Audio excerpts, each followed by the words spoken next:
What is up, everybody? And welcome to episode 81 of the Hot Stove Podcast. I'm your host, Zach, and joined as always by Mark and Austin. With the Josh cam back. The cam is back. He's not eating pizza this week, so we can see his face again. Or this week, we recorded 2 days ago. I was going to say. 2 days ago. Yeah. 2 days ago this week. So we are back.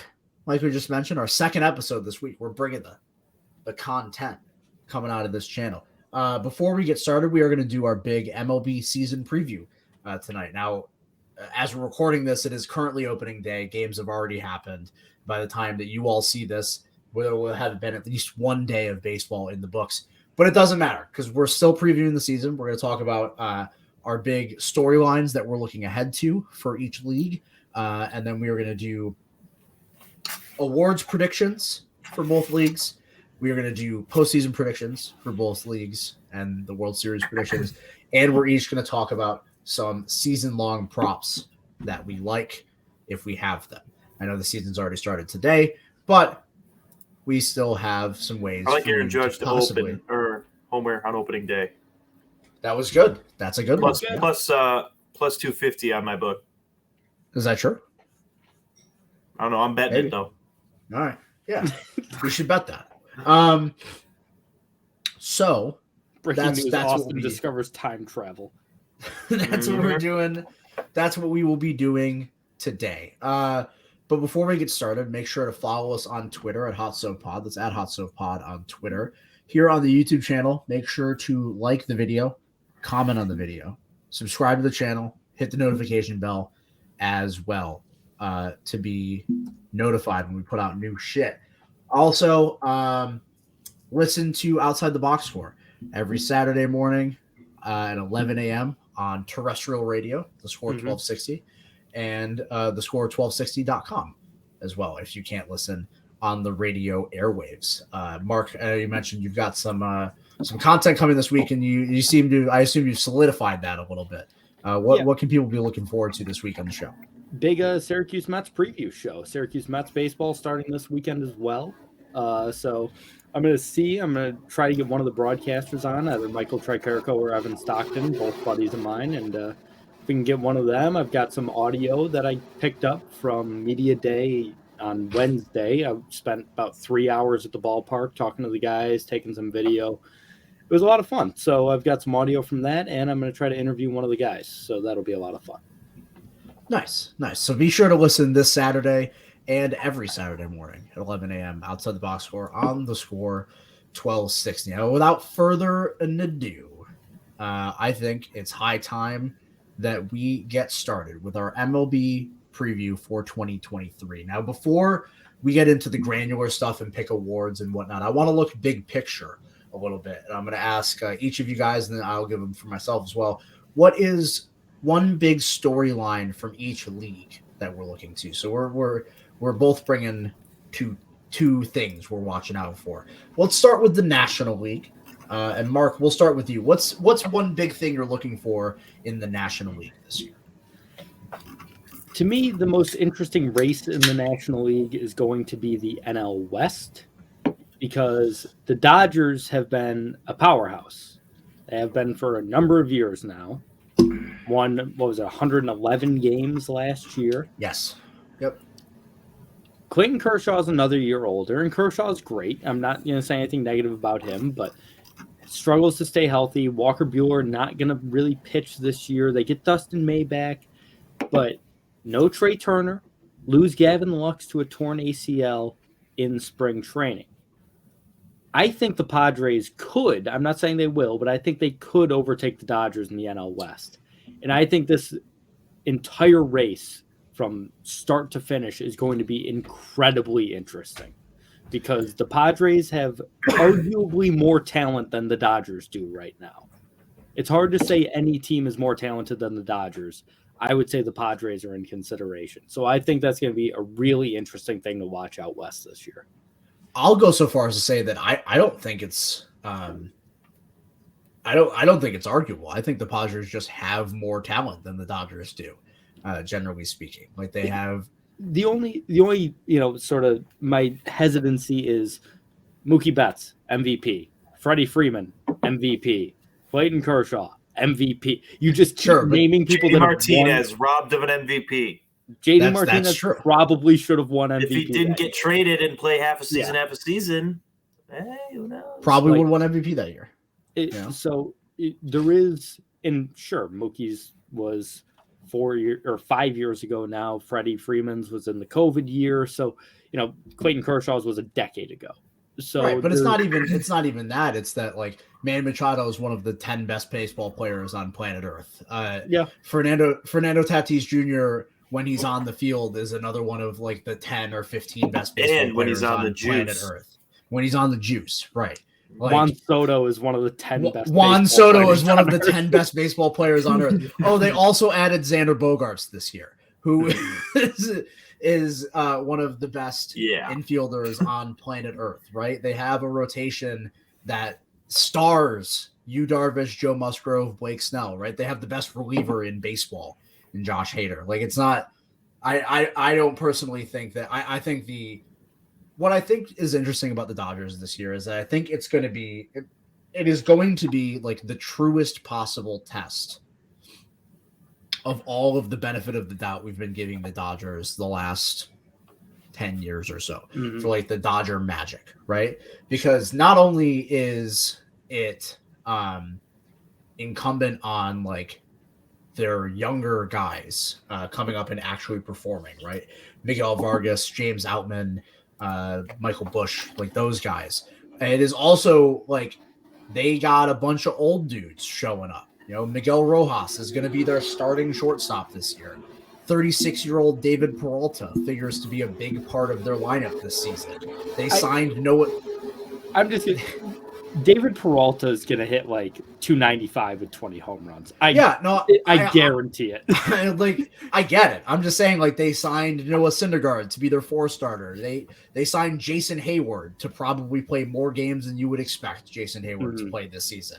So, like, generally speaking, all around, I think it's just going to be a test of that quote unquote Dodger magic that we all come to know. But like, dude, someone next to a racetrack? Yeah, Austin, are you? That's probably me. What? That's completely my bad. I'm gonna have to fix you're this. Good. No, you're good. My computer loves to turn the fan on max. I got a supercomputer over here, and anytime it's in use, it just loves to turn the fan on max. So that's why I was on the mic last time and not using my webcam. Might have to go back to the mic. I see. But we'll play it by ear. No, it'll be fine. Anyways, so like I think it's just that's what it is, right? Most importantly, it's I think it's the truest test of like, can the Dodgers do the Dodger thing? Oh, I didn't even mention JD Martinez. Completely forgot about the DH swap that they did with JD Martinez coming in, Justin Turner going out, right?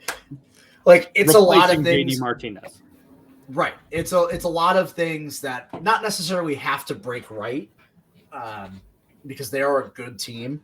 They're a very good team, and they figure to be in the conversation for the NL West title again this year. But I do think I forgot exactly what it was, but their Fangraphs projection this season is at like 86.5 or something like that, which is insane. Like I think that's low. I still on FanDuel they're at like 95.5. So. I still pencil it as like a 90-win team. That's the over/under. The Fangraphs projection's a little different. Yeah, but I'm saying the Vegas over/under is significantly higher. But I do think like we'll see what happens. I think on paper the Padres are just more talented, just generally speaking. But of course that Dodger thing is kind of baked into it as well. But I do think it's going to be a fascinating race, of course. And this is, like you said, this is the first time in however long that like it feels legitimate, because we've talked ourselves into the Padres a couple years ago when the Giants won 106 games 2 years ago and finished second in the division. Yeah. Well, and that's the hilarious thing to me is like the Giants in 2021 and 2022 were basically the same team, It's just that one season they won 107 games, and the other season they won 81 games. Yeah, I can't explain it, but like they're mid. They've been mid the whole time. Like I don't know how they won 100 plus games in 2021, but that's my point. Like even going into seasons, right? Like the Padres in 21, the Padres in 21, that was the big one. They're like, oh, the Padres are doing it. They're doing the thing, and then they flounder. I am sure there have been times in like the last 5 or 6 years where we've talked ourselves into the Rockies, when they the 2 seconds there where they Not were good. Me. Or the they were like, oh, the Diamondbacks could be kind of interesting back in like 17. They played each other in the wild card. The Rockies and Diamondbacks played each other in the wild card. Archie Bradley, the closer then for the Diamondbacks, had a fucking triple. Yes. Yeah, I saw that clip on TikTok the other day. Yeah, that was insane. But this year it feels more real in that sense. And partially just because like the Dodgers took a clear step back, especially because like they didn't like really make any money moves this offseason, right? Again, it's just like veteran guys around the edges, which is very un-Dodgers like. And the Padres went out and spent buckets of money again, as they do, right? So like there's this leveling out thing that we could see come to fruition this year. We will see. We'll see what our predictions look like later as well. Austin, we'll head to you. What's one big storyline we're looking at for the National League this year? He was talking about the NL West. The NL East for me this year is everyone's hyped about the Phillies. I, of course, am a Verlander Scherzer homer. Love them. But will anyone be able to keep up with the Braves? Is that going to be possible? That's the storyline for me. I don't think so, truthfully. I think the Phillies have too much defensive lacking, too much back end of their rotation and relief problems. The Mets, they're the Mets. Everyone knows it. They're the Mets. Injuries, everything. Things come crashing down. They won't be able to keep up. It sucks that that's a legitimate explanation. And it's crazy because, like, Verlander's already on the IL. Yeah. Didn't even make it to opening day. As someone who works for that organization, I would love for that to not be the case, where you can just say, it's the Mets. But you can. It's a shame. Yeah, it's crazy. Yeah, I think, it's interesting to look at, too, because the Braves are another team that had a really interesting offseason, generally speaking. Like, in theory, they took a step back, letting Dansby Swanson walk, but then they went and traded for Sean Murphy, which offensively probably doesn't equal the production they would have gotten out of William Contreras and Travis d'Arnaud together, right?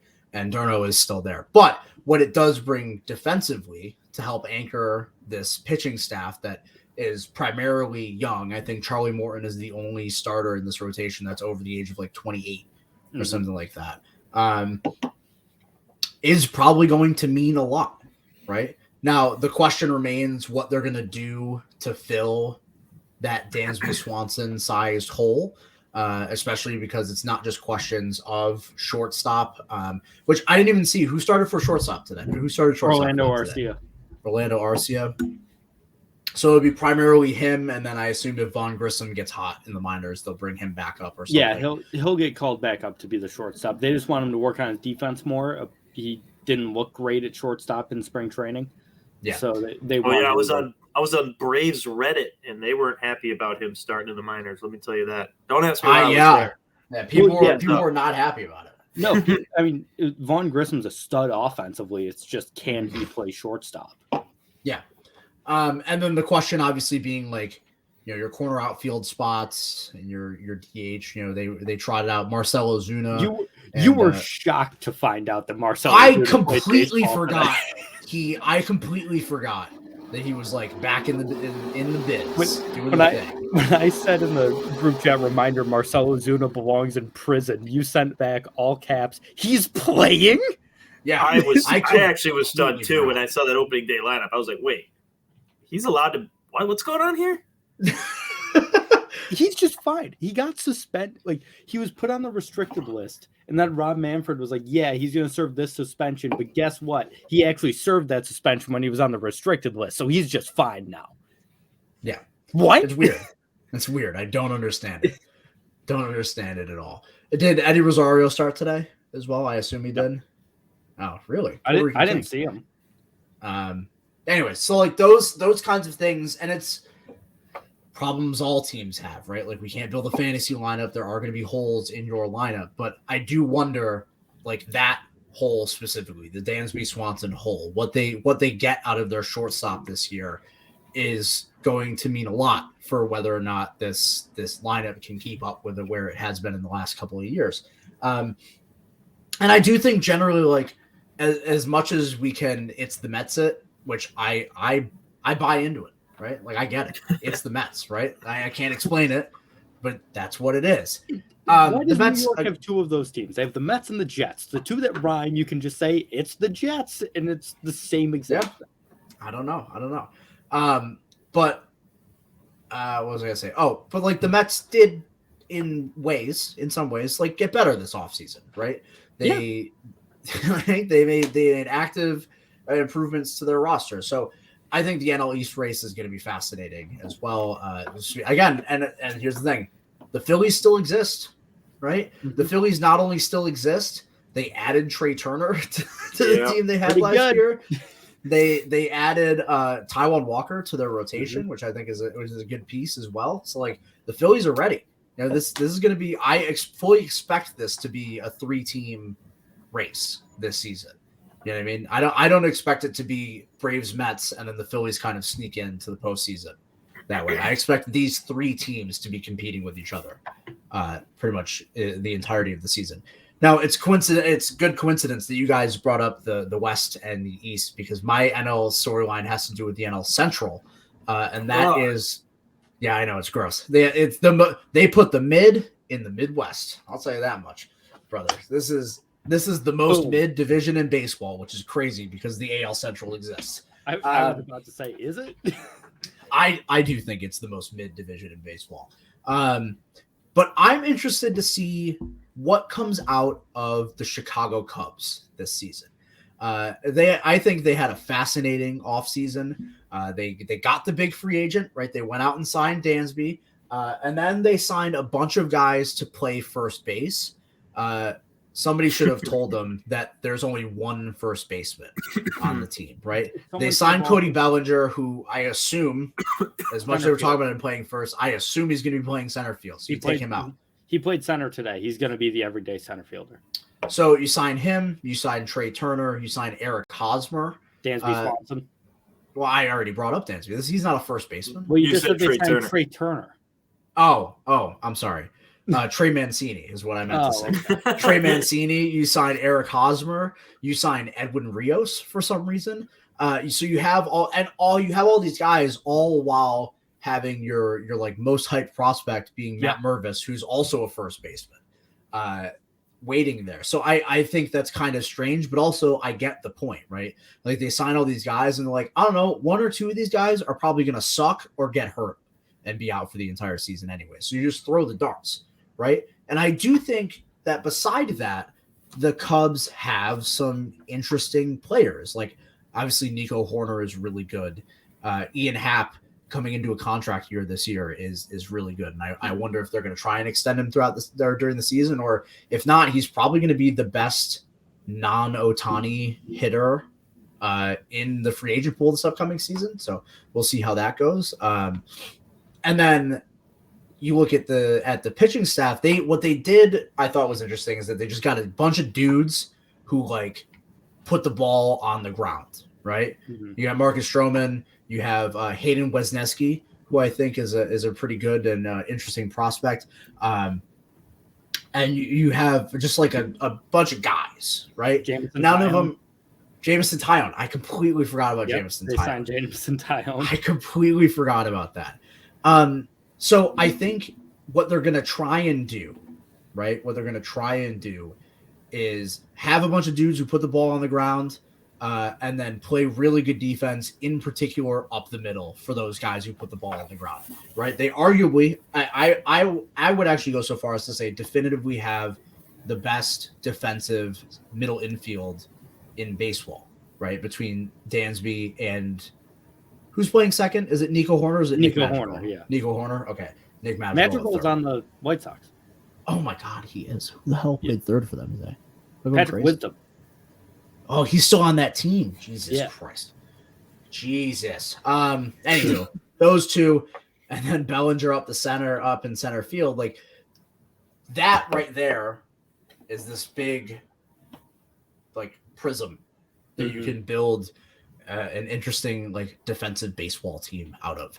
And it's not like I kind of wished that the Cubs had done a little bit more this offseason, because I do think the NL Central is competable, if you want to call it that way, right? Like I do think there's room for a team like the Cubs to compete in the NL Central, because when it comes to the Cardinals, as good as their lineup is and as fantastic as their defense is, their pitching really does scare me, just generally speaking, right? Like there was weakness to be attacked there with the Cardinals, and on the flip side, same with the Brewers, right? There's weakness to be attacked there. Their lineup, their entire is mid, lineup, is mid at absolute best, right?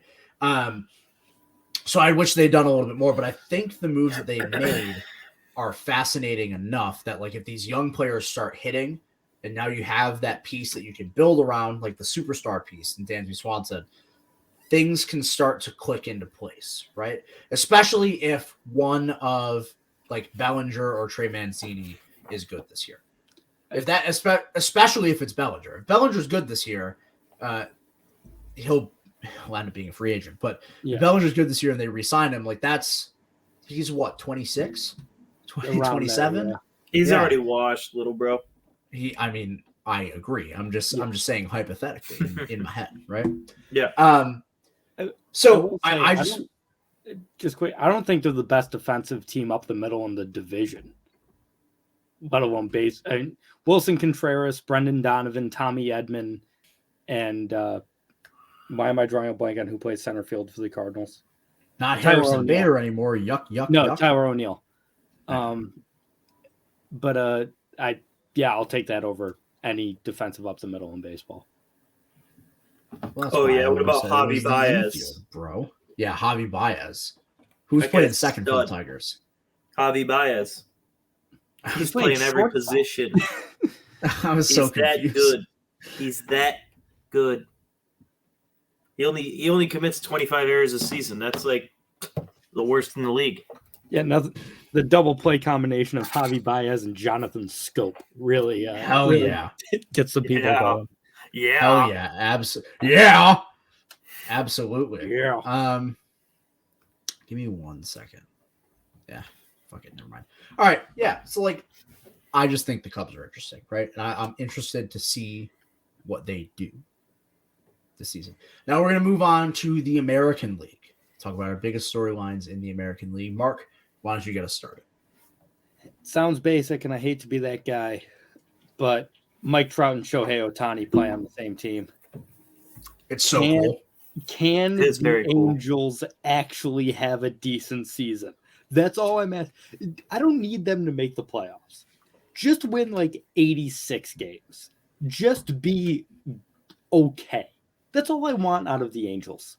And I need to see these guys play meaningful baseball in September. I'm tired of watching them 15 games out of the playoff race when September rolls around and no one cares. Yeah, and I think it's interesting too because the Angels, of course, didn't really have like a splashy offseason or anything like that. They got some dudes. I think they had overall like around the margins. To be completely transparent, I don't think it's going to matter, right? Not to say they can't be competitive this year, not to say they can't be good this year. They can be both of those things if things go right? But I'm saying in the sense that like it's not going to matter. The only thing I heard this on a Baseball Barbercast, shout out to them. They were talking about like the only way that Ohtani re-signs with the Angels, and basically like the only situation that and it makes sense to me, see that happening is if they are the best team in baseball through June, right? They come out super, super hot. The best team in baseball through June, and they sign Ohtani before the All-Star break, right? Mm-hmm. They get him. They're like, we're good, Ohtani. Stay here. We're going to be a good baseball team. They get him there. Otherwise, I don't think it matters. But that's beyond the point. Like the Angels did like the around the margins moves that like a team that you would want to compete should be making. You know, getting Hunter Renfroe isn't sexy, but it's a good signing. Right? Like, he's good. He's going to provide above average offense and defense, and he's going to hit 30 bombs probably. Like the again, signing Gio Urshela isn't sexy. He's a good baseball player. He's going to play plus defense at shortstop, and he's going to hit for average, right? And my favorite, they actually might have pitching.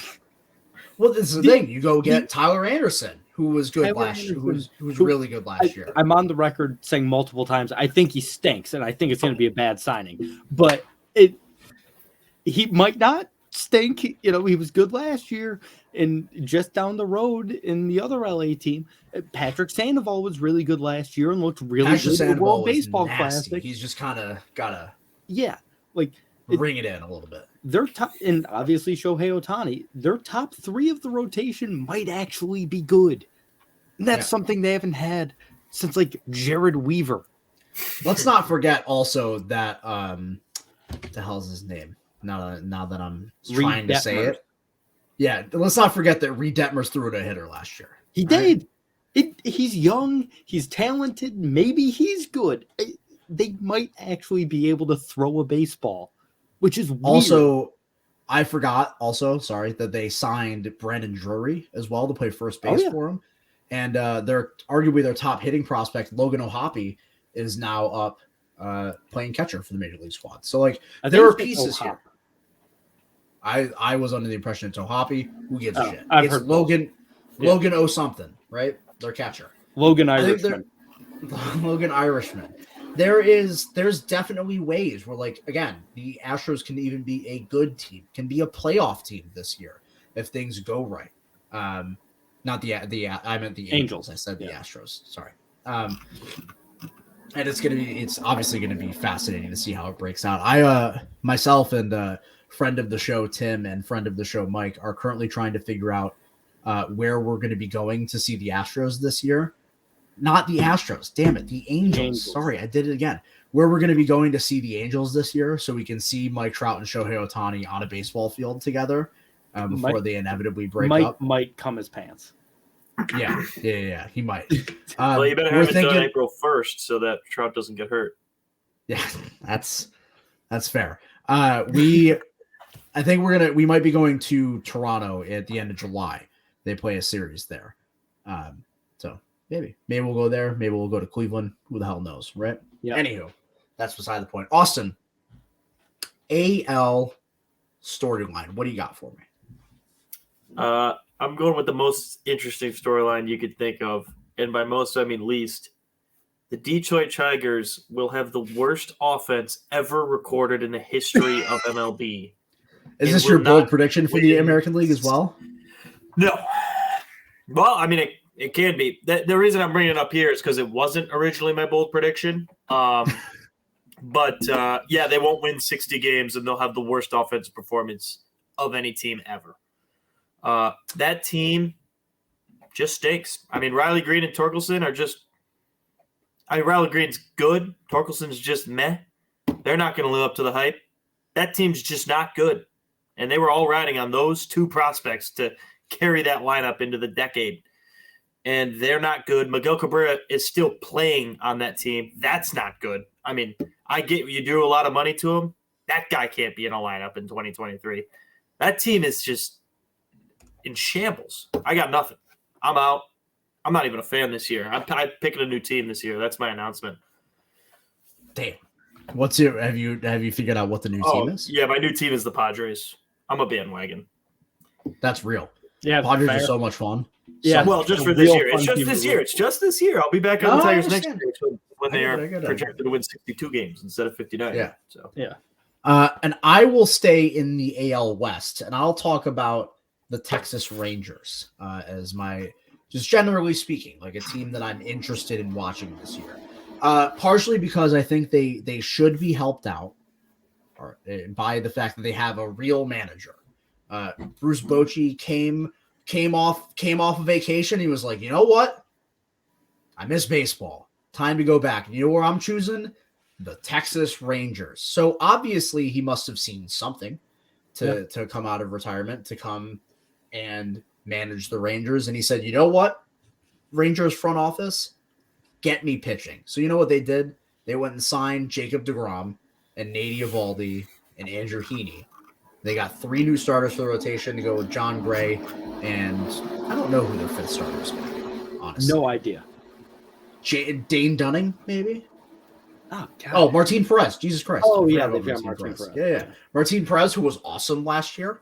You know, like that in theory, when healthy, because all of those guys have health questions. Is a really good rotation. And meanwhile, they spent $500 million last year on Seager and Semien up the middle. They have some pieces here and there. Again, this is another one of those teams that's got pieces, right? Pieces you can see. You have Nathaniel Lowe, right? Like a first baseman who can hit you 30 ding-dongs. He's going to hit for a good average. He's a really good hitter. You have Adolis Garcia, who has now taken over the mantle as Javi Baez, a player that, like, all of the StatCast metrics tell you that he's like the worst hitter in baseball, but him and Randy Arozarena have both done this. Where like they swing and miss a shit ton, but they're also physical freaks. So they leg out infield singles, and their BABIPs are super high, and they figure it out. They make it work for however long it's going to. Adolis Garcia and Randy Arozarena are just going to make it work, right? So they have that. They have Josh Young, who's finally healthy and ready to play a full rookie season, right? I think the Rangers have some interesting pieces, and in some ways, you know how like the White Sox, for example, had like the worst 81 win season of all time last year. Yeah, I think the Rangers arguably had like the best 68 win season of all time last year, because they were, and I cannot remember the number, but they were the worst team in MLB history last year in 1-run games. I can't remember the number, but it was something absurd. Let me see if I can pull it up real quick. But like, that's the kind of thing that can usually is attributed to a few things, whether it be the bullpen, whether it be managing, whether it be just shitty luck. Right? Like, I think that's a lot of it. Another one you didn't mention, I really like their catcher, Jonah Heim. Oh, yeah. I think he's really good. There's just something about him. There aren't a lot of Jewish catchers. I don't know. I think that's cool. But he's good. He's got a ton of power. I remember I was watching a random Angels-Rangers game last year. Actually, yeah, because I was watching it because Ohtani was pitching. And Jonah Heim hit a ball against Shohei Ohtani that might not have landed yet. And this game was like last June. He hit a ball so fucking far. Just absolute light tower power. And he's got a rocket arm behind the plate, too. I really like Heim. Yeah. I have it. I have the number as of the end of August last year. I don't have it. I found it in an article somewhere. As of the end of August last year, the Texas Rangers were 8-25 in 1-run games, with a month left in the season. That is a 24% win percentage in 1-run games last season. Statistically speaking, that will not happen again unless they are cursed or legitimately terrible. So like, you put that in, right? You already inch closer with that regression. They already inch closer to an average team. And I think adding the pitching and assuming health this season, they have the tools to challenge for like a playoff spot this year. And that's what they need to be doing, because that's what the Rangers are doing. Like, Bruce Bochy is not coming in for a rebuild. Bruce Bochy is coming in to win baseball games. Yeah. You don't bring in Jacob deGrom unless you're trying to win baseball games today. You know, again, well, are they going to be able? Not today. Not they did win today. Did they not? I think they did, but DeGrom got beat on. Yeah, they won 11-7. Yeah, DeGrom allowed 5 earned and 3 1/3 today. It was not his best outing, but they did end up winning. So the Rangers are fascinating to me, and I could have also brought up the White Sox personally because I find the White Sox really interesting, but that is why I chose the Rangers. So we're going to move on here, and we're actually going to talk about some prop bets that we really like heading into this season. Again, I know the season has already started, but some season-long props, anything you like. Mark, wow, you look like you got something to say. I love mine. I found mine earlier. I've been looking for the one that really stuck out to me. I adore this prop. Take it away. Zach, I know you're going to love this because it involves your favorite pitcher on the planet, Zach Gallen. Oh, I love Zach Gallen. Yeah. Over 177 and a half strikeouts. Okay. Zach Gallen's going to be healthy, and he's going to shove all year for the Diamondbacks. And when Zach Gallen is healthy, he strikes out like 11 guys per 9 innings. Yeah. So honestly, in order for this to hit, you need him to throw like 150 innings. Yeah. And he's going to get over 177 and a half strikeouts. If he makes 30 starts this year, I feel good about that number. Yeah. And I think he throws 175 innings at least. I think he's going to stay healthy. This is after the second half of the season last year when the world was finally introduced to Zach Gallen. You know, like Nunez and I have been waiting for like 6 years. The world was finally introduced to this guy. He absolutely pitched his ass off. He's going to blow past this number. I saw this earlier and put 2 units on it. I was like, yes, this is my favorite prop bet. I got it at minus 113 on FanDuel. Nice. So not terrible juice. I think it's a pretty fair number. And like I said, even if he throws 150 innings, this is going to hit. Yeah, shout out to the one of the rare like player for player, prospect for prospect trades that actually worked out. Zach Gallen, and I know he had already been pitching in the majors for a little bit at that point. Zach Gallen, when he was traded. Yeah. Zach Gallen, when he was traded to the Diamondbacks, was traded for Jazz Chisholm. Fun fact for you. Current cover athlete of MLB The Show of 23 and star of the Miami Marlins. So random trade that actually ended up working out for both sides. The Marlins don't have that very often, as I would know, as a certified Marlins fan on this podcast. Austin, what about you? What season's props are you looking forward to this year? It's time to get gloomy. Okay, it's time to get negative. It's time to stop being all about the overs, and let's talk about 2 unders. First one, a home run prop under on Jose Ramirez. Now you're thinking, Jose Ramirez, that's like one of the best players in baseball. Why would you be on an under? Any one of his unders. His over-under's 29.5. He's played over 150 games in 5 seasons, and he's only hit that number twice. One time he hit literally 30 home runs. So what I'm going to tell you is he's not hitting 157 games again. There's going to be an injury. He's going to be out a couple weeks.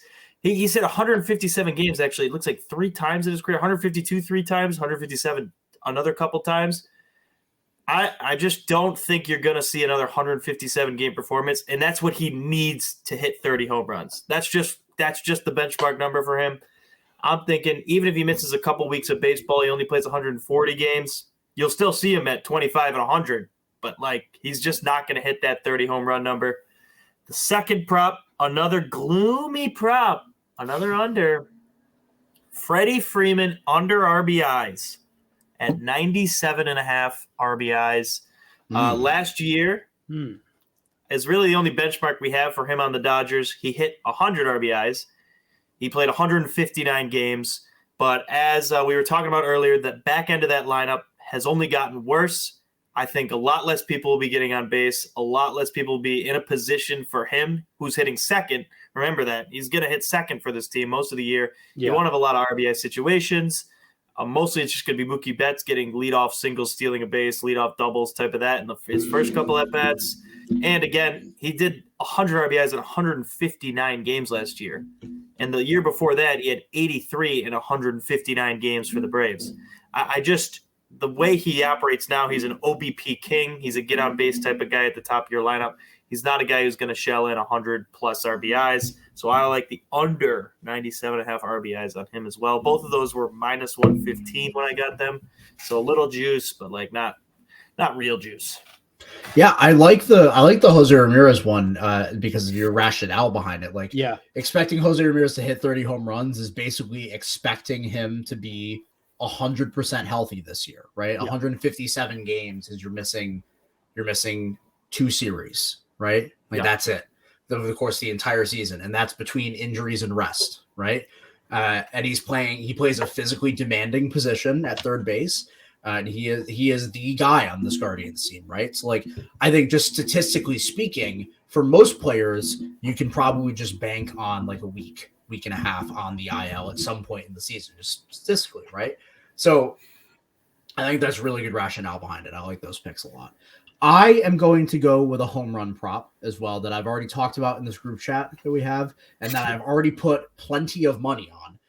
And that is O'Neal Cruz over 23.5 home runs this season. So if you look at O'Neal Cruz's numbers from last year, you will see that in 87 games, if I remember correctly, let me pull up his baseball reference page. Yes, in 87 games last year, he hit 17 home runs in 87 games last year. Bang. Wow. And that was while posting a 294 on base percentage and a 107 OPS plus with a 744 OPS. If you want to look at his StatCast numbers, you will see a whiff rate that is 4th percentile in the majors. You will see an XBA that's 17th percentile. You will see one of the worst strikeout rates in all of baseball last year. xWOBA 36th percentile. But what you'll also see, average exit velocity 91st percentile, max exit velocity. He quite literally last year hit the hardest ball in the StatCast era as a 23-year-old. He hit the hardest ball, 120.3 miles an hour, something crazy like that has been recorded in the StatCast era, which is like the last 15 years. No, it's not. It's since 2015. Really? 2015? I thought it was like, I thought it was like 2015. But still, who gives a shit? The hardest ball in the last 7 seasons, right, of Major League Baseball. Hard hit rate, 81st percentile. Barrel rate, how often he's making quality contact on the ball, 96th percentile. So all of this is to say he played about half a season last year and hit 17 home runs while being, under all respects, an average major league hitter with some of the worst plate discipline in all of Major League Baseball last year. As a 23-year-old rookie, he comes in this year, full season, or about half a season under his belt, but he's ready for the full season now. Again, I truly believe that the veteran presence that the Pirates brought in, like I mentioned to Mark earlier today, the Pirates brought in adults for everyone. I truly believe that like there are 3 big hitting acquisitions this year were all served a purpose, right? Like Andrew McCutchen is there to mentor to Brian Hayes, right? Carlos Santana is there to mentor O'Neal Cruz. And Carlos Santana is one of the best first basemen, one of the best players generally in baseball in turning his at-bats into appearances where he gets on base, right? Like the discrepancy usually between his batting average and his on-base percentage is one of the highest in baseball. He has a great eye, has for years, right? And he is there for O'Neal Cruz. Austin Hedges, right, is there for Henry Davis, right? I think the Pirates, just generally speaking, that's how they approach this offseason. G-Man Choi is there to be fat. G-Man Choi is there to fucking rule, right? G-Man Choi is there to be awesome. I love G-Man Choi.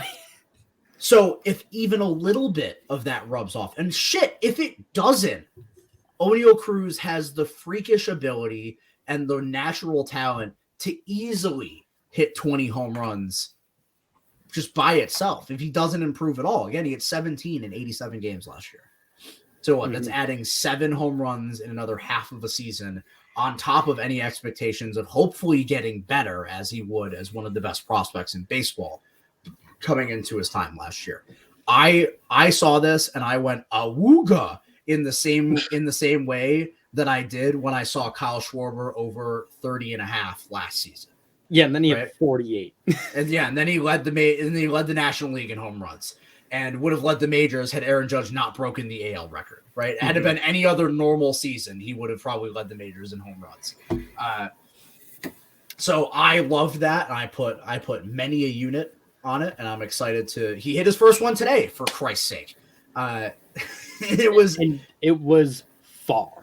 It was an absolute rocket. It was insane.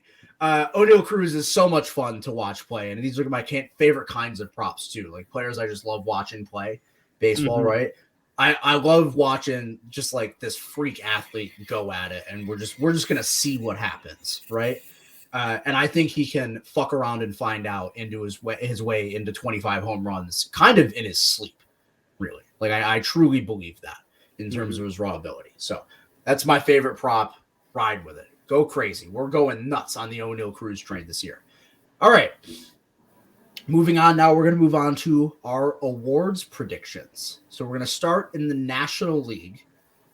And what we're going to do is we're going to do Cy Young.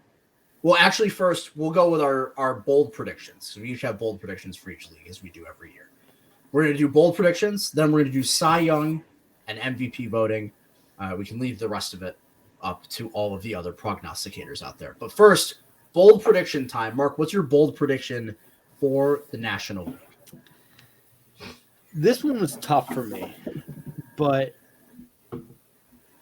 my bold prediction is that the Milwaukee Brewers finish below 500. I don't think this team is very good. They've got Corbin Burns, Brandon Woodruff, Freddie Peralta. Fantastic. Devin Williams at the back end of the bullpen. Excellent. No one else on this team impresses me. I like William Contreras. I like Rowdy Tellez. I like Christian Yelich and Willie Adames. I think this team is not going to be very good. I think we'll get to it in a second, but I think the Cardinals are going to run away with this division.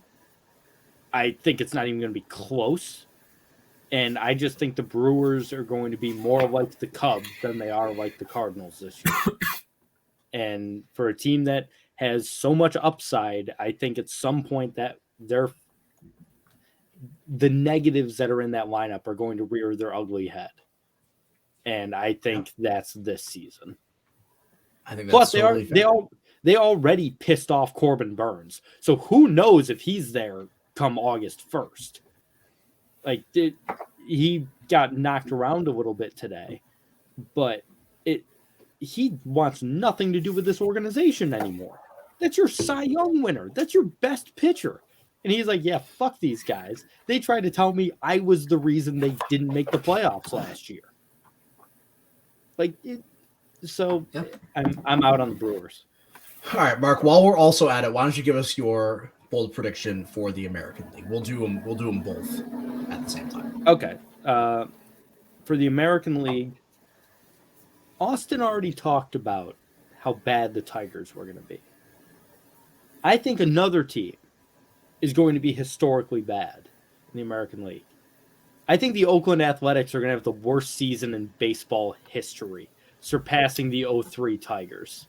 Yeah, I was going to say, what win total would they have to be low? I think it's like 51. I'm looking it up. Yeah, I'm trying to remember what the 03. I think the 03 Tigers went 51 and 111. Well, if you're wondering, the 1899 Cleveland Spiders, they don't 120 went 20 and 134. Okay, so modern era. Modern era, the year before the modern era started. the modern era, the 1916 Philadelphia Athletics won 36 games. Okay, so maybe not the worst team in American League history.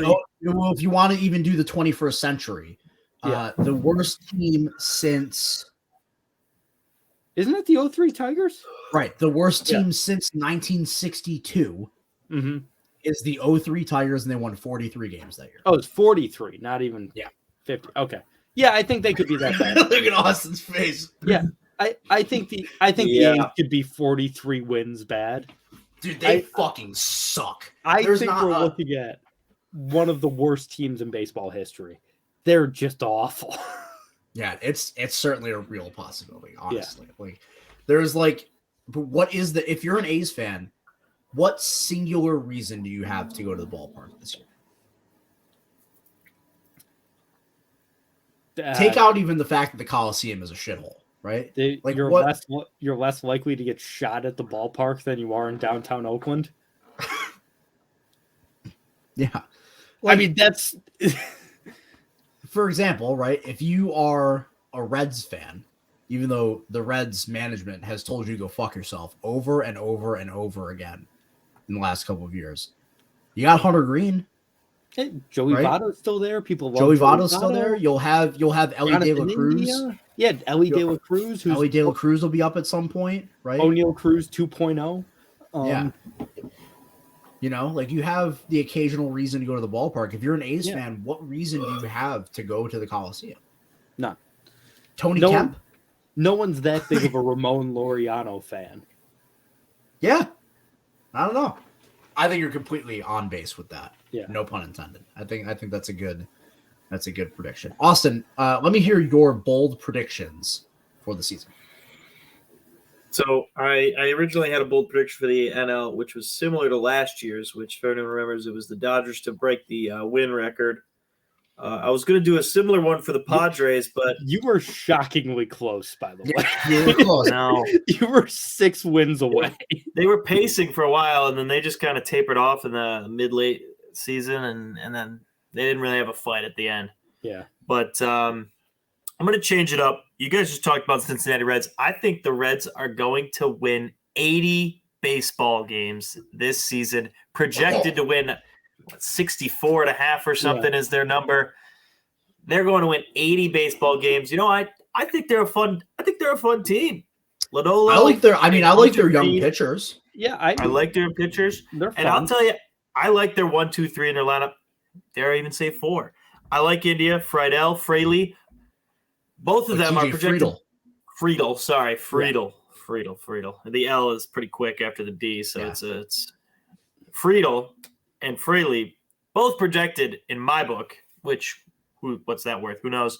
To go 2020 this season, I think they'll both go 2020. Stevenson batting cleanup. I think he's cemented himself as a good player in this league, and you know. They're going to have some question marks as they get through 6 through 9 down at the bottom of the lineup. But hear me out. They get the Pirates. They get the Brewers, who we talked about, who I don't think are very good. They got the Cubs, who might be flashes of good, flashes of bad. Even the Cardinals, I think, are by far and away the best team in this division. I don't think they're by any means a team that, you know, they're going to go in and just that's game's over. That series is over. There's no point. I think they get to play a series against the A's this year. They get a series against the A's this year. I mean, I think this team has a lot of chances to win a lot of games. 80 might be getting a little egregious, but my only point is that this division is so bad that, like, I think it'd be hard to believe them not winning 70 games against the competition they're going to play most of the season. I like it. What's your American League prediction? American League prediction. Bold prediction. I don't know how bold it is, honestly. I don't know if I've kept up with too much of the media, but I think the Yankees will be fighting in the last week of the season for a playoff spot and will not win their division, nor will they even come in second in their division. And they'll be fighting around mid-80s to get into the playoffs for a wild card. Ooh. That's like spicy. Very spicy. I am not a Yankees fan. Outside of Aaron Judge, I think that team lacks a lot of consistency. Garrett Cole has been also, I mean, talk about consistency up and down past couple of years. Obviously, this thing created in my mind was before he pitched today, where he looked like, you know, he's going to have 20 strikeouts a game and never give up a run. But I think this team just lacks a lot of consistency, which is going to let them go in a lot of dry spells. Like, we did see them go on a couple last year, and I think, obviously, I think the Orioles getting better. I think Toronto's rounding into shape. Obviously, the Rays are going to be the Rays. There's going to be tough competition all around. So I think it's going to be a much tougher year for them. And if Judge doesn't, go 61-20, right, where's this team at? Judge absolutely backpacked that team for months at a time. So maybe he can do it again, but it's going to take a lot of things to go right for them to go 95 wins, win the division again. Yeah, I think what the Yankees season is hinging on really is the ability for their young players to step up and play well, right? Like if Volpe can have a good rookie season, like that already usurps multiple fold what they had for rolling out Isaiah Kiner-Falefa for an entire season last year, right? If Oswaldo Cabrera is any good, right? Like that usurps whatever they had with Aaron Hicks and Joey Gallo last season, right? If at some point, if Oswald Peraza comes up and plays well, there's a possibility they could get Josh Donaldson out of the lineup. Yeah. Put Peraza at second, put Glaber at third, or have Glaber DH and put LeMahieu at third, right? That would make me so happy. I don't think it's going to happen, but that would make me so happy. So, like, there's ways with this lineup that I think they can definitely improve on last season, even if roster-wise they just ran it back. Like, straight up. They ran it back from last year. Plus, right? Carlos Rodon. Yeah. Well, that's the thing. Is like their pitching health took a dive into the shitter like that. Yeah, like we were talking about the Mets. The Yankees already have 3 starters on the IL. Yeah, it's no good. It's no good. Clark Schmidt is going to be starting on Saturday, game 2 of the season. Clark Schmidt, who I like. I think Clark Schmidt is actually good, but that's beside the point, right? So that's going to be part of it. When Harrison Bader comes back as well, that's going to be cool. Hashtag cool. That guy was like the best player in baseball for like 2 weeks.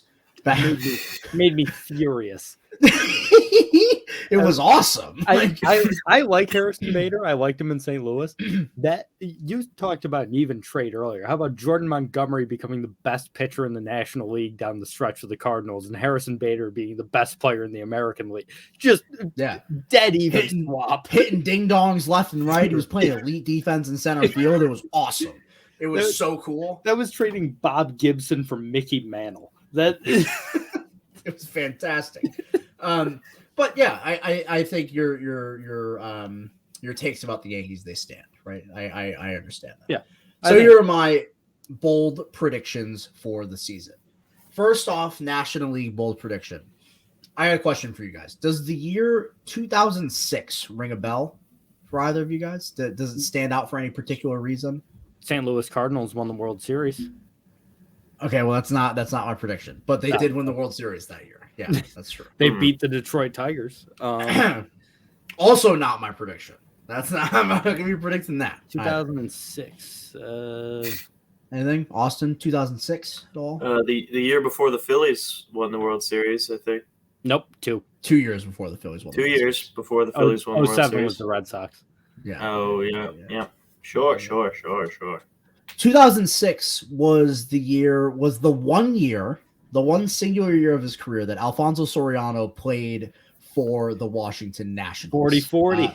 And it was also the last 40-40 season in Major League history. It's funny. I have a Soriano Nationals jersey, which I find hilarious because, again, it was a year he went 40-40. Like, it's the last 40-40 season, but it was also the only year he played with the Nationals. He played one season with the Cubs.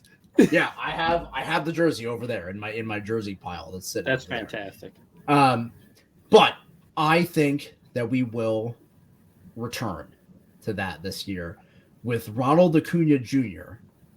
finally fulfilling the prophecy of 2019 and going 40-40 this season. If opening day is any sort of benchmarks, these teams are going to be fucking running. Yeah. And Ronald Acuna is one of the best base stealers in baseball. And I think what really hinges on, is his power. Because if teams are going to be this aggressive, Acuna is going to steal 40 bases, and it's not going to be hard for him. I mean, he stole, 39 in 2019, right? Is that what it was? He was one shy of 40-40, Was or was he one two shy? stolen base or one home run shy? No, I gotta look it up. Yeah. Yes, I remember he was close, and then Jose Urania hit him with a pitch. God, what a cuck. I hate that guy so much. Yeah, that guy stinks. He had 37 steals that year, so he was 3 shy of 40. And look, Ronald Acuna, more importantly, is healthy, right? Like, he is finally fully healthy from the ACL in 2021. And, this may be his 6th season in the majors. Quick reminder, he is 25 years old. So he is still getting better at baseball, right? Like, that's the fun part about it.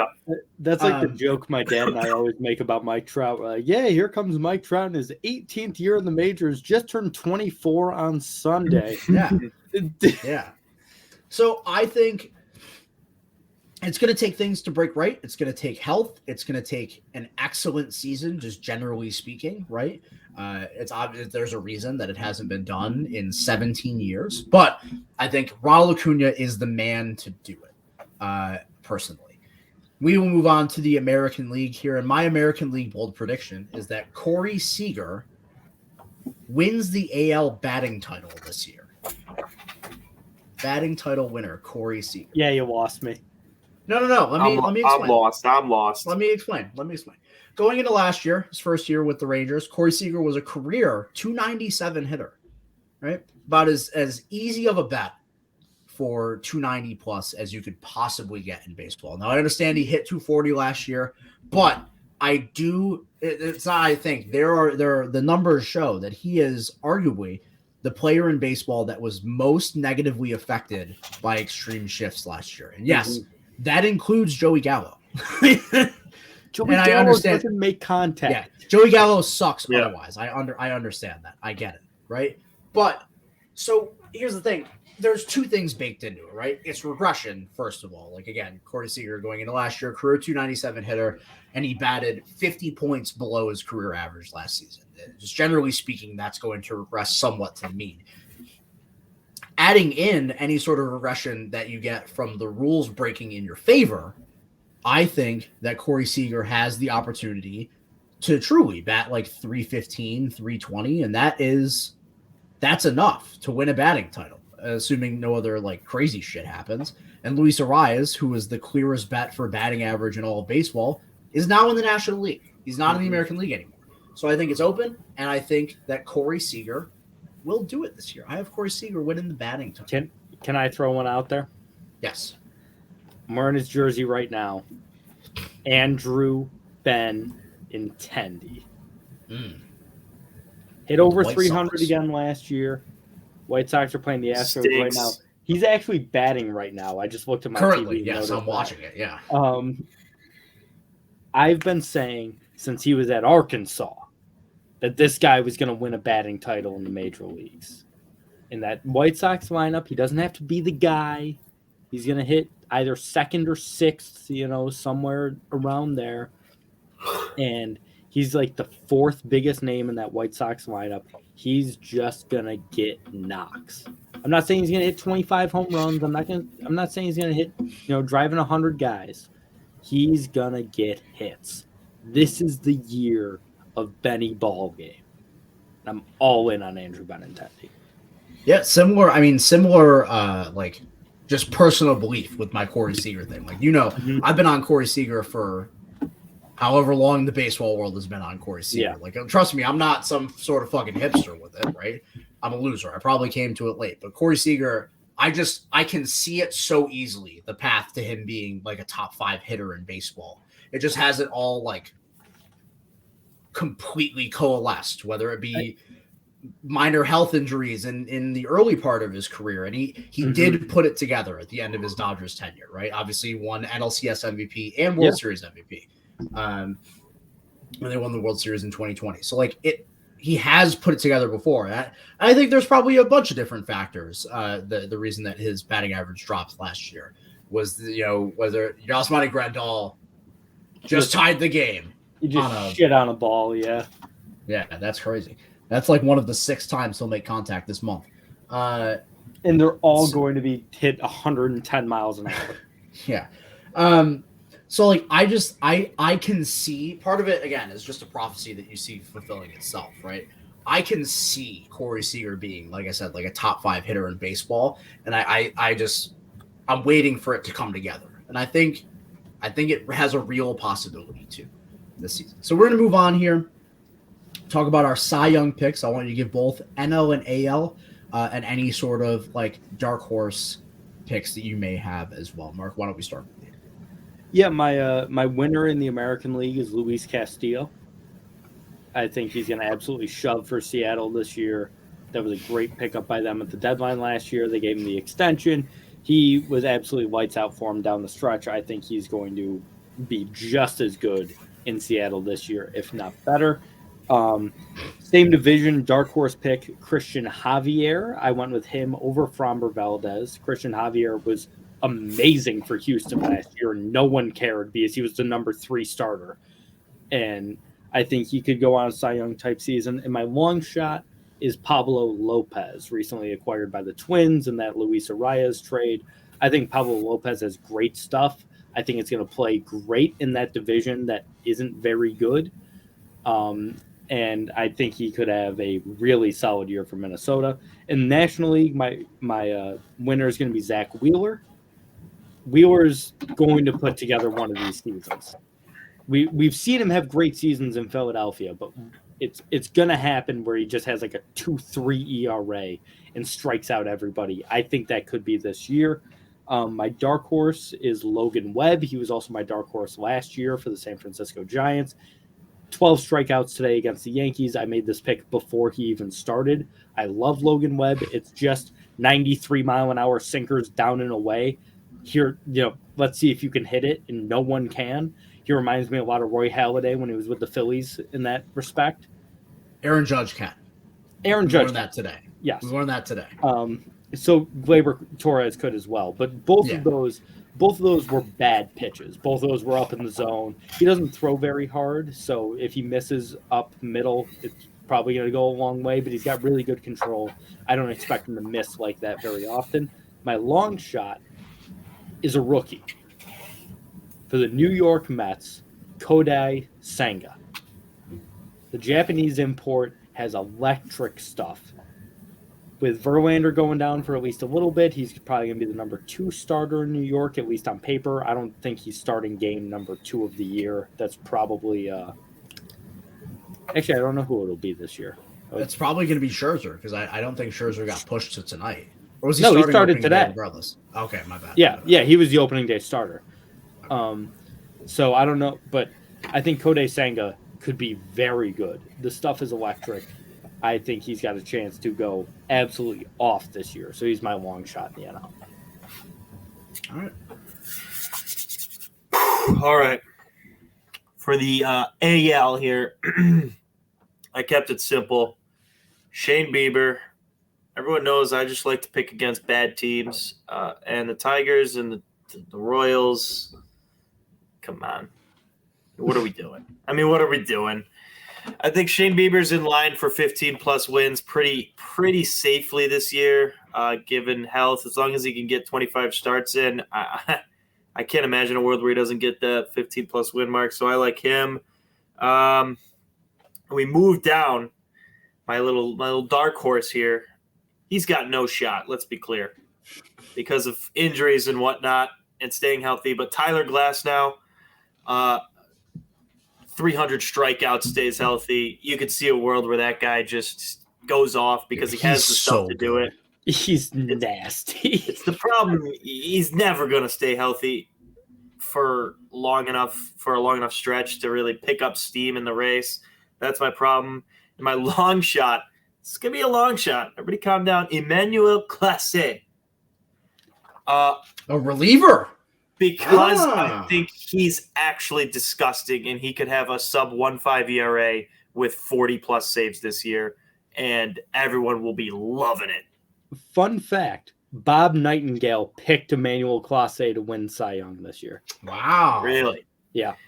I love watching him play. I watched like 40 Guardians games last year because why not? Because I watched Tigers games, and then I was like, he's I'll just keep watching them. 102-mile-an-hour cutters. they're moving like a foot. You can't touch them. He's kind of like he's DeGrom insane. for me, where like when he's on, you can't hit him. Like it takes him pitching actually poorly to touch his stuff. Mhm. Like there's no like, oh, it was a good pitch by him, but he still got to it. That just doesn't. If he pitches a good pitch, you're not touching it. Yeah. Is in it the just me, NL or I'll let you finish. Sorry, I'll let you finish. Okay. In the NL, I don't really like the NL. I think it's too much going on. Too many players I could pick. I'll be honest. So I'm going to go Mad Max. Give me Max Scherzer. It's just a safe pick for me. He just doesn't have bad seasons. He's going to be a guy I know is going to be consistent. He's going to go out. He's going to strike out at least 10 per 9. He's going to go out and get 13-plus wins. You know, the Mets might DeGrom him and give him, 2 runs a couple times, cheese him out of a couple wins. But he's just going to be a guy who's going to get a good amount of wins, get a good amount of strikeouts, have a sub 3.5 ERA, all things that people are looking for when they award the Cy Young. So he's just going to be in the race. And then going down, this one's not a homer pick, but it's a friend of the show. Couldn't be on it tonight. Josh Boheim, don't know if you know him. Nick Lodolo is going to be my dark horse pick. I think that guy could strike out a couple few batters, and he could have a year where he gets a 10-win season, and everyone's like, who is this guy, Nick Lodolo? I've never heard of him in my life because, most people probably haven't. And he's going to have 250 strikeouts if he has this type of MVP type season. And everyone's going to go, geez, this guy's having a hell of a season. And he could be in the race at the end of it. The thing is I think there's such a good layer at the top in the NL that the dark horse and long shots are going to have a hard time sneaking in. And then my long shot, no shot at all. Just my favorite pitcher in the NL, Dustin May. Filthy stuff, plays on what could be the best team in baseball. Love to see it. That's all I care about is that he's my favorite pitcher, so I picked him. Yeah, what I was trying to say, or what I thought about saying beforehand, is like, does it feel like we're getting like a really cool influx of like awesome unhittable relievers all at the same time? Yes. Like the old guard is still good, right? Like we still have Liam Hendricks and Kenley Jansen is still good, and we have, Jesus Christ, Raisel Iglesias is still good, right? Like Josh Hader is still the best reliever in baseball, blah blah blah blah blah, right? But like Devin Williams coming up the last couple of years. Emmanuel Clase, James Karinchak is disgusting. Whether or not he's on is a separate thing. But James Andres Munoz. I'm thinking of Yohan Duran. Yep, he was the next one I was going to bring up. Yeah, Yohan Duran, Camilo Duvall out in San Francisco. Is so much fun to watch. Jordan Hicks throws 99, but he can't. I'm sorry, throws 102, but he cannot put it in a strike zone to save his life. Hit 104 today. Yeah, that's the real problem. I wasn't even considering him because he can't throw a fucking strike. Yeah, but Camilo Duvall was actually the name that came to mind almost immediately. He's nasty. He is disgusting and he's so much fun to watch, just generally speaking. So it was just a thought, just a little thought experiment that I had. And you have like Jordan Romano broke out really big last year. Edwin Diaz is still one of the Ryan Helsley. Also Ryan Helsley, yeah, that dude fucking pumps. Yeah. That dude pumps. That's crazy. Yeah. Ryan Helsley as well. David Bednar is pretty good in that division as well. Yeah. So it was just a thought that I had. But anyways, my picks. AL Cy Young, Austin, I like where we're at. I'm also going with Shane Bieber. Shane Bieber looked to be in top form over here in the spring. It was real good last year, and for a Guardians team that's going to compete. And again, people snooze. Shane Bieber's only like 27 years old. He's still really rounded into his physical prime out there. So there's still room to possibly improve, even though he did win a Cy Young in a truncated season a few years ago. My dark horse is also going to be Christian Javier. Like Mark mentioned, he's got true like elite strikeout potential, and as the number 2, possibly number 1 for a very good Astros team, is going to have plenty of good defensive support and run support behind it as well. And then my long shot, and so many things would have to go crazy for this to happen. My long shot is going to be Kenta Maeda. The last time that we saw Kenta Maeda healthy in 2020 and 2021, he was unhittable, unbelievable. The last time we saw extended stretches of Kenta Maeda. I understand he hasn't pitched in 2 years. He is like 35 years old. He's at the very worst, like the second best pitcher on his team. I understand all of these things, but I like the Twins a lot this year. And I think that Kenta Maeda being healthy could be a very big part of what can be a very successful season for them. And if he is fantastic, then that bodes well for the Twins. And I'm just saying that's why it's a long shot, right? That's why it's a long shot. 2020, went 6-1 with a 2.7 ERA and a .75 WHIP. If I remember correctly, he finished second in the Cy Young voting that year. He did indeed, to Shane Bieber. Yeah. So, Kenta Maeda is my long shot. Sorry, I had to plug my computer back in. My NL Cy Young pick, we're running it back from 2020 again. We're going with Corbin Burns as my NL Cy Young pick. This dude is upset. This dude is fantastic. This dude is in a contract year this year. This dude is, with the exception of Jacob deGrom and maybe like Spencer Strider or something like that, is like the best pitcher per inning in all of baseball. I see no way in which in which Corbin Burns isn't in the top of mind in terms of NL Cy Young voting this year, unless something goes horrifically wrong, right? So I'm picking him. My dark horse is Spencer Strider, and the reason he's my dark horse isn't because like people don't know who he is or he's not already really good. Is that the big question with Spencer Strider is, can he do it over 180 innings? He did it over 100 and how many innings did he pitch last year? Probably close to that, I feel. He pitched 130, 131 and 2/3 innings. Wow. Yeah. So that's the question, right? Like you look at it last year, he had the highest strikeout rate in Major League history for anyone not named Jacob deGrom last season. He struck out like 13 and a half batters per nine or something like that. 13.8 for a starter. Yeah. For a starter. 13.8 K per nine last year. So if he truncates that out over 180 innings, then he's just walking away with the Cy Young this year. Like if he does that and he's as good as he was last year and he just pitches more innings, like he's just winning the award. Like that's and he's coming for the mantle, the best pitcher in baseball, right? But that's the big question is he's never really come close to that milestone in his professional career. And my long shot, that would be 276 strikeouts in 180 innings. I just did the math. Yeah. It's insane. My long shot is going to be, I hadn't even really thought about it that hard, honestly. TBH. My long shot is going to be, give me Jesus Luzardo as my long shot. Had to be a Marlin. There had to be a Marlin in here somewhere. It had to be a Marlin. You're lucky it wasn't Trevor Jadaniel. I thought it was going to be Trevor. I thought it was going to be Jadaniel. I think he kind of just sucks at this point. But yeah, he's not very good. Jesus Luzardo is really good. And there's a world I see in which he absolutely shoves for the Marlins this year, throws like 180 innings, and is awesome. That's all I'll say. We'll move on to MVP and try and make it a little bit quicker because we're running some time right here. Yeah, we're cooking. I'll keep it brief. My AL MVP is Shohei Ohtani.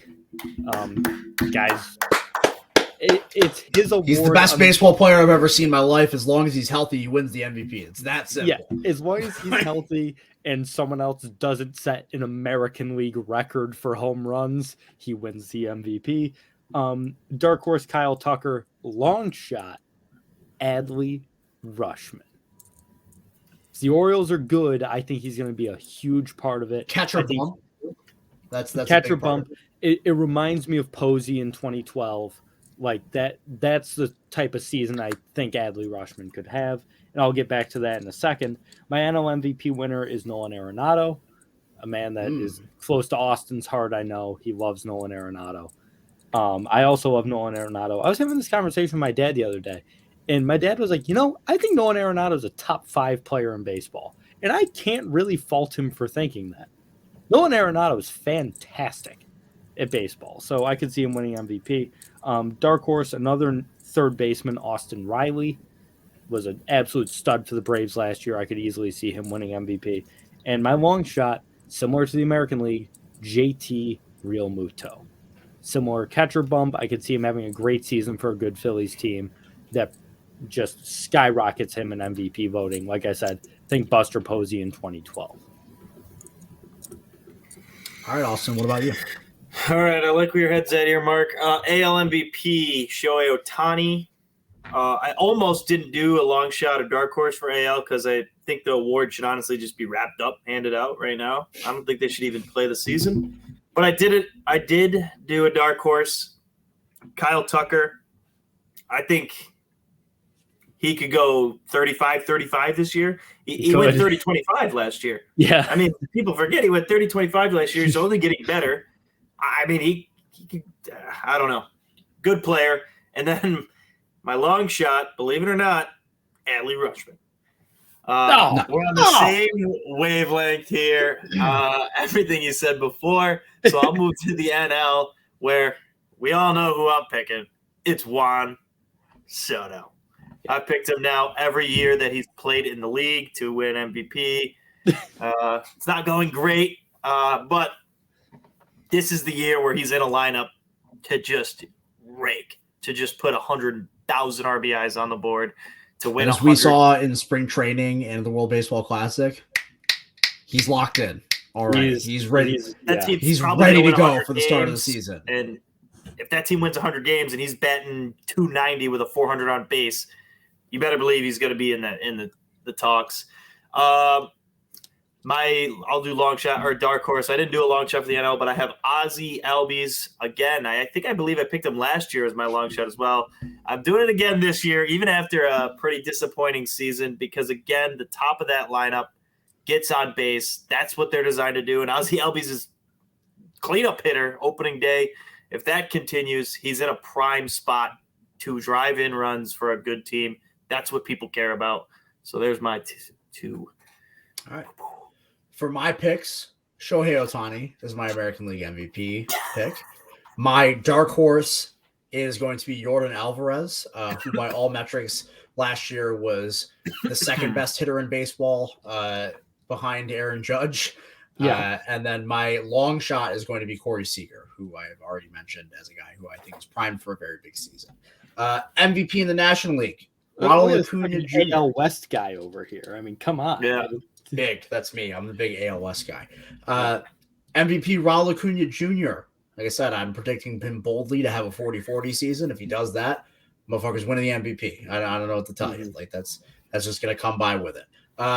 It's not a dark horse, but my only other like player that I wrote down on my notes was Juan Soto, because like it's happening at some point. Like I don't know what the hell. I don't know when it's happening. I can't imagine that he is just not good anymore. Like he was okay last year after the trade to the Padres. He was good. He was fine, but he was not like Juan Soto. And like I said, he's already locked in before coming to opening day. So he's ready to go. And sure. Yeah. Juan Soto can definitely win MVP 100%. Mark, why don't we go through this way?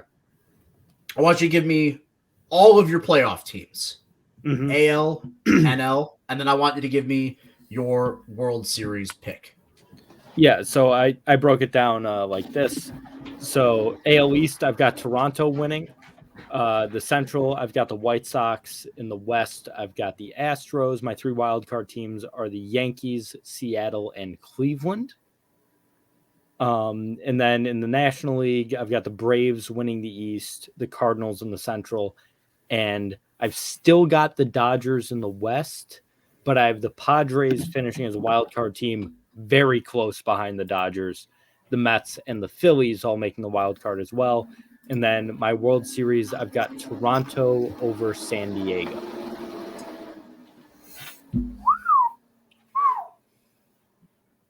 Me and Mark are linked tonight, I think. There's something going on here. For me, I got the Blue Jays winning that division and the Guardians winning their division, and rounding it out, the Astros taking that division. My wild card teams are going to be, hate to say it because I just don't like this team. I don't know. Nunez was clamoring about them last year, and I didn't want to believe it. The Mariners, I believe, will be a wild card team. And then I have the Rays and the Yankees squeaking in. And then in the NL, give me the Braves to win, give me the Cardinals to win, and give me the Padres to win their divisions. I'll have the Dodgers, who cares about the Central, and the Mets and the Phillies being the wild card teams. And I have the Padres beating the Blue Jays in the World Series. All right. I am going to be picking we had a lot of similar thoughts here. I'm picking the Blue Jays in the East, the Guardians in the Central, and the Astros in the West. I'd like to point out, by the way, that my 2 bold predictions last year were fucking terrible. For the second season in a row in 2022, I picked Jorge Soler to hit 50 home runs. That was my bold prediction. And then last year, my AL bold prediction, I was looking at it this morning, was that the Astros would miss the playoffs. So that was stupid and bad and something I shouldn't have done. My bold prediction last year, I only remember one of them. I said Chris Bryant was going to hit 50 home runs. He played like 7 games. You did. I said Max Muncy was going to have 140 RBIs. Yeah, that's true. The AL West, I'll be picking the Astros, and the AL wildcard teams give me the Yankees, the Mariners, and the Minnesota Twins as my wildcard teams. In the National League, I'll take the Braves, the Cardinals, and the Padres to win their divisions. And then I will take the Dodgers, the Metropolitans, and the Phillies to get the wild card spots. And in the World Series, I will take the Toronto Blue Jays playing in the World Series, just like the both of you do. But I will have them losing to the Atlanta Braves for their second title in 3 years. So I will take the Braves over the Blue Jays. And that is it. 90 minutes. That is our big, comprehensive MLB season preview. So first, bet the Blue Jays to make the World Series. Yeah, all 3 of us had it, which means they'll win 75 games. And Vlad Guerrero will be shot into the sun or something. Vlad Guerrero Jr. Found dead in Miami. Yeah, exactly.